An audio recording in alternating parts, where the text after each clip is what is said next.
নমস্কার বন্ধুরা, আপনারা সবাই কেমন আছেন? আশা করি ভালোই আছেন।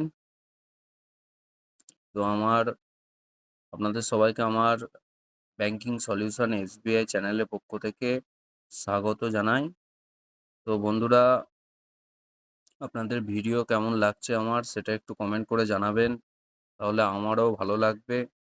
আপনাদের ভালো লাগছে কি না লাগছে কিছুই তো বুঝতে পারছি না, আপনারা জানাচ্ছেন না। তো আপনারা জানালে আমি আরও উৎসাহিত হব এবং আরও ভালো করে আপনাদের ভিডিও দেওয়ার চেষ্টা করব। তো দেখুন, এখানে আমি আজকে নিয়েছি কিভাবে চেক চেক দিয়ে নিজের অ্যাকাউন্ট থেকে টাকা তুলবেন, সেটা আজকে দেখাবো। তো দেখুন, চেক দিয়ে কিন্তু টাকা তুলতে গিয়ে অনেকেই করেন যেটা, প্রচুর পরিমাণে ভুল করেন। এবং চেক হচ্ছে এমনই একটা জিনিস যেখানে আপনি কিন্তু কোনো ওভাররাইড, কোনো বোলানো বা কাটাকুটি অ্যাকসেপ্ট ব্যাংক করবে না কিন্তু তো আপনাকে এটা করতে গেলে একদম সূক্ষ্মভাবে করতে হবে, নির্ভুল করতে হবে। ঠিক আছে?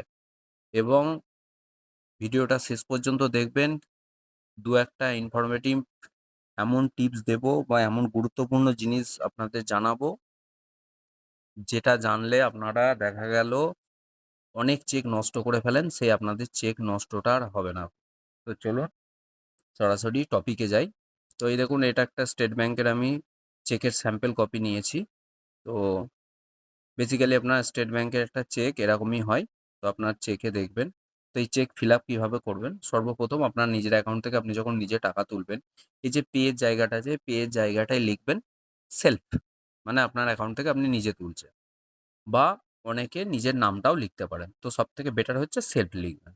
আচ্ছা, এখানে সেলফ লিখুন, ডান দিকে উপরে চলে আসুন, ডেট, DDMM YYYY, মানে যে ডেটে আপনি টাকা তুলবেন সেটা ডে, মান্থ, ইয়ার হিসেবে লিখে দেবেন। ধরুন আমি এখানে 5/5 টাকাটা তুলেছি, তো 05/05/2025। তো এইভাবে আমি এখানে লিখে নিয়েছি ডেটটা। আপনি যে ডেটে টাকা তুলবেন সেই ডেটটা এখানে বসিয়ে দেবেন। ব্যাস, এখানে আর কিছু নেই। নিচে দেখুন, এই রুপির যে সিম্বল আছে, রুপির সিম্বলের পাশে 9000.00। তো এখানে 9,000 আমি টাকা তুলবো, তাই জন্য 9,000 লিখে নিয়েছি, পয়েন্ট দিয়ে 00 পয়সা করে দিয়েছি। তো এইটা কিন্তু চেকের ক্ষেত্রে করা খুবই ইম্পর্টেন্ট। দেখুন, এই পয়েন্ট দিয়ে 00 বা সাইডে অনেকে একটা দাগ দিয়ে ডট দিয়ে দেয়। তো যে যেটাই করুক, দুটোই ঠিক, কোনোটা ভুল না। কিন্তু এটা দেয়া খুবই জরুরি। কেন জরুরি আপনাদের বলছি সেটা। ধরুন, আপনি চেকটা কাউকে দিয়েছেন বা ব্যাংকেই দিয়ে যেতে গিয়ে আপনার হয়তো রাস্তায় কোনো কারণে চেকটা মিসও হয়ে গেল। হয়তো উপরে ব্ল্যাঙ্ক রইলো, হ্যাঁ? বা এইখানটা মেন গুরুত্ব আপনাদের বলে দিই। মেন গুরুত্ব হচ্ছে আপনার এই পাশে আপনি ডট দিয়ে অ্যা 00 পয়সার ফিগারটা দিলে বা ওই দাগ দিয়ে সাইডে যেটা লেখা হয় আমাদের অ্যামাউন্টের পাশে, তো ওইটা দেয়ার কারণ হচ্ছে ওর পাশে কেউ কোনো কিছু বসাতে পারবে না। দেখা গেল আপনার এখানে ৯,০০০ টাকা লেখা আছে, পাশে আপনি ডট দিয়ে 00 পয়সাটাও দিলেন না, আর সাইডে ওই দাগ দিয়ে যেটা স্ল্যাশ মতো আমরা দিই সেটাও দিলেন না। তাহলে কি হবে, ৯,০০০ এর পাশে ব্ল্যাঙ্ক রইলো। তো এখানে তার পাশে একটা কেউ 0 বসিয়ে দিতেই পারে। তাহলে যদি কেউ বসিয়ে দেয় তাহলে আপনার ৯,০০০ টা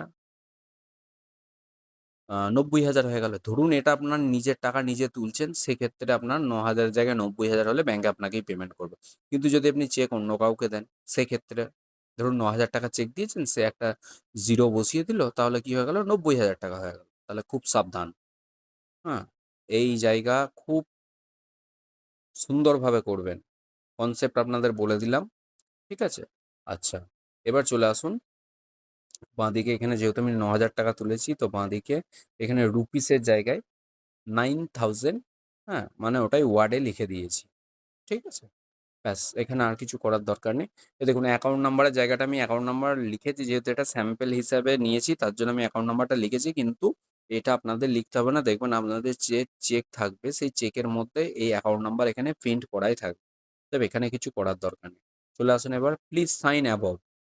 এই দেখুন, প্লিজ সাইন অ্যাবভ আছে। সইটা কি করবেন? সইটা এই প্লিজ সাইন অ্যাবভ এর উপরে করবেন। ঠিক আছে? আপনার যে অ্যাকাউন্টে সই আছে সেই অ্যাকাউন্টের সিগনেচারটা এখানে করে দেবেন। সিগনেচারটা ঠিকঠাক করে করবেন, কারণ সিগনেচার না মিললেও কিন্তু আপনি টাকা পাবেন না, ঠিক আছে? এই হয়ে গেল ফ্রন্ট পেজ, ভালো করে একবার দেখে নেন।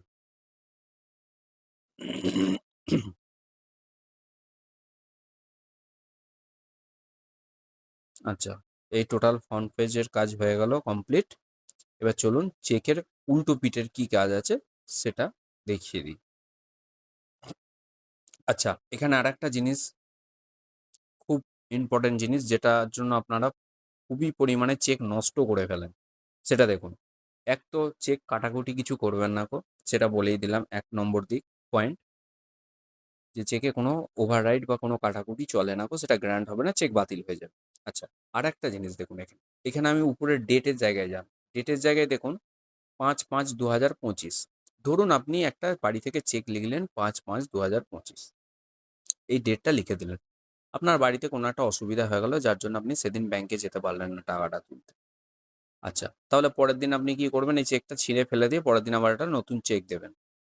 কারণ হয় ওটা করতে পারেন, করবেন, না হলে আপনি কি করবেন? এখানে ৫-এর জায়গায় এটা ৬ করবেন। কিন্তু ৬ করলে তো আপনাকে ব্যাংক গ্র্যান্ট করবে না। যেহেতু ওভাররাইড হয়ে যাচ্ছে। সেই হিসাবে আপনার চেকটা এমনি ব্যাংক গ্র্যান্ট করবে না, ক্যানসেল হয়ে যাবে। কিন্তু চেক ভুলেও ছিঁড়ে ফেলবেন না। এখানে আপনাদের গুরুত্বপূর্ণ তথ্য দিই। ধরুন এটা ৫/৫/২০২৫, যে ডেটটা আপনি এখানে দিয়েছেন, সেই ডেট থেকে এই চেকটার ভ্যালিডিটি কিন্তু পুরো ৩ মাস। মানে ৩ মাসের মধ্যে যে ডেটটা আপনার দেওয়া আছে, সেই ডেট থেকে ৩ মাসের মধ্যে আপনি যদি টাকা তোলেন, এই ডেট চেঞ্জ করার কোনো প্রয়োজন নেই। যেমন ডেট আছে সেই ডেটই থাকবে। ধরুন ৫/৫/২০২৫ এখানে দেয়া আছে। আপনি দেখা গেল ২৫/৫/২০২৫ এ টাকা তুলতে নিয়ে গেলেন। তো টাকা তুলতেই চেকটা নিয়ে গেলেন। তো এখানে কিচ্ছু চেঞ্জ করবেন না। যে ডেট আছে সেই ডেটেই আপনাকে ব্যাংক পেমেন্ট করবে, দেখবেন। আচ্ছা, দেখা গেল আপনি এখানে ৫ আ উম ৫/৬ এ গেলেন। ৫/৬/২০২৫ এ টাকাটা তুলতে গেলেন, বা ২৫/৬/২০২৫ এ টাকাটা তুলতে গেলেন। সেক্ষেত্রেও আপনি কোনো কাটাকুটি করবেন না। এই সেম ডেটেই আপনার চেকটা থাকবে, সেম ডেটেই আপনি টাকাটা পাবেন। মানে ওই সেম ডেটের লেখা চেকেই আপনি টাকা পেয়ে যাবেন। আপনার এর জন্য কোনো চেক নষ্ট করতে হবে না, বা এটা কাটাকুটিও করতে হবে না। মানে যে ডেট থেকে আপনি এখানে ডেট বসানো থাকবে, সেই ডেট থেকে পুরো ৩ মাস ভ্যালিডিটি চেকটার। এটা মাথায় রাখবেন। আচ্ছা, চলুন ফ্রন্ট পেজটা দেখে নেন ভালো করে। আচ্ছা, এবার চলুন ব্যাক সাইডে। আচ্ছা, চেকের ব্যাক সাইডে দেখুন এরকম একটা ব্ল্যাঙ্ক থাকে। তো আপনার নিজের টাকা যখন নিজে তুলবেন, এই যে টিক মার্কটা দেয়া আছে দেখুন, এই টিক মার্কের নিচে একটা অ্যাকাউন্টের যে সাইন আছে, সেই সাইন করে দেবেন। আর ওর একটুখানি ছেড়ে নিচে আরেকটা সাইন করবেন। নিজের টাকা নিজে তুললে দুটো সাইন করে দেবেন। এটা ব্যাংকের সামনে করাটাই বেটার। আর নিচে একটা ডেটটা বসিয়ে দেবেন। ব্যাস, এই হয়ে গেল টোটাল চেক ফিল আপ। তো বন্ধুরা, ভিডিও ভালো লাগলে চ্যানেলটা সাবস্ক্রাইব করবেন, এবং লাইক, ভিডিও পছন্দ হলে, কনসেপ্ট পছন্দ হলে, যদি আপনার এই ভিডিওতে কোনো উপকার হয়, লাইক, শেয়ার, কমেন্ট করুন। কোনো অসুবিধা হলে আমাকে জানান কমেন্টে। আমি অবশ্যই কমেন্টে রিপ্লাই দেবো এবং আপনাদের টোটালি হেল্প করব। আমি এই চ্যানেল খোলার আমার মেন উদ্দেশ্য হচ্ছে, আমি অনেক দেখেছি যে এই সামান্য ফিল আপগুলো নিয়ে মানুষের মানে খুবই অসুবিধায় পড়ে। মানুষ ফিল আপ করতে পারে না, যেটা অন্য কাউকে দিয়ে করায়, টাকার বিনিময়ে করায়। তো এই জিনিসটা যদি আপনার ফোনে আপনি নিজে দেখে নিয়ে, আমার চ্যানেলে ধরুন এই ভিডিওগুলো দিচ্ছি, এই ভিডিওগুলো দেখে যদি আপনি নিজে নিজে শিখে যান, তাহলে প্রথম কথা হচ্ছে আপনার কোনো, এখানে তো আপনার ভিডিও দেখতে কোনো টাকা লাগছে না। আপনি এখানে ফ্রিতে যে জিনিসটা পাচ্ছেন, সেই জিনিসটা আপনি কেন পয়সা দিয়ে করাতে যাবেন? ঠিক আছে? অতএব ভালো করে শেখার চেষ্টা করুন, বোঝার চেষ্টা করুন, দেখুন। আরও অনেক কিছু আছে, সে সমস্ত নিয়ে আসবো আস্তে আস্তে। পাশে থাকুন, চ্যানেলটা সাবস্ক্রাইব করে। ওকে বন্ধুরা, ধন্যবাদ। দেখা হবে নেক্সট ভিডিও। Thank you.